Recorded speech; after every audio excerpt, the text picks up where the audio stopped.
Sí, estic d'acord, cada partit és sobirà i autònom per decidir el que vulgui. I jo no em ficaré mai en ningú altre partit. Em fico en el meu i en tinc prou. El que està clar és que jo no sé, una llàstima perquè haguérem pogut avui ser un dia de ple, quasi redó. Per allò que diuen moltes vegades que nosaltres sempre votem que no a lo que ve dels altres partits. I fins ara hem votat a tot que sí, menys alguns. Hem votat a tot que sí. Però resulta que el caloret de l'estiu afecta uns d'una manera i uns altres d'una altra. Jo no m'enterat massa bé d'això no, per on ve.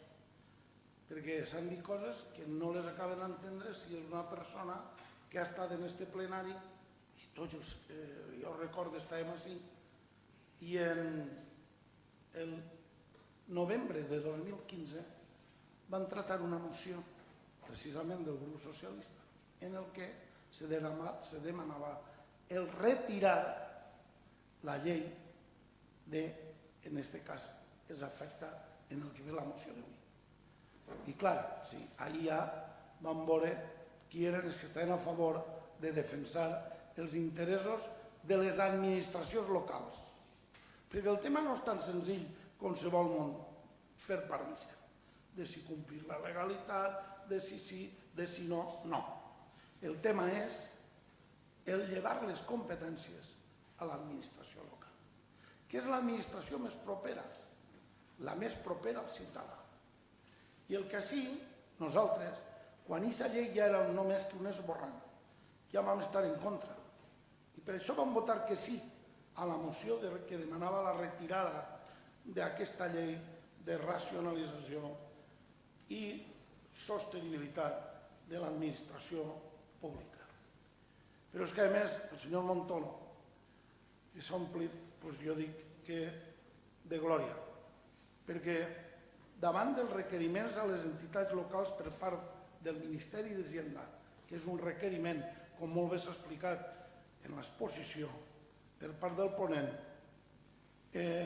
el que demanava és informació, obtenció d'informació sobre la dissolució de la secció de societats municipals, extinció de societats municipals.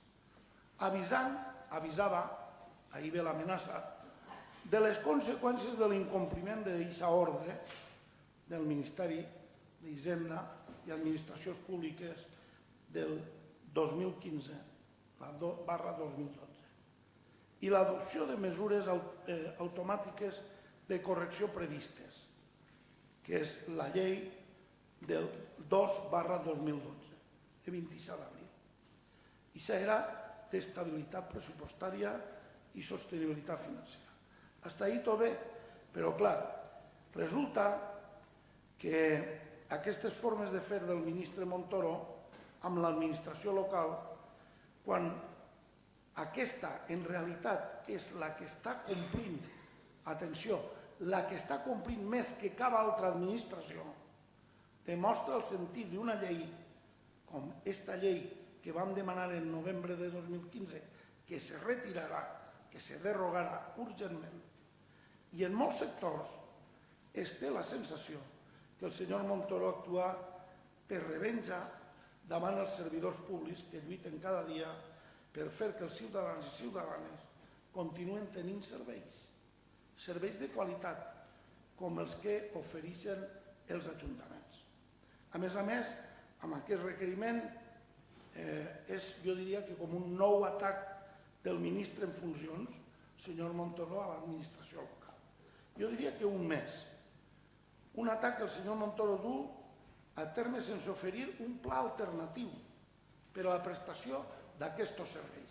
Ahí està l'important, haver ofert un pla alternatiu i no dir és el que s'ha de fer i si no ho feu no cal tindre en compte els serveis, la gent que es quedarà sense servei o les empreses que hauran de tancar. Moltes gràcies. Moltes gràcies.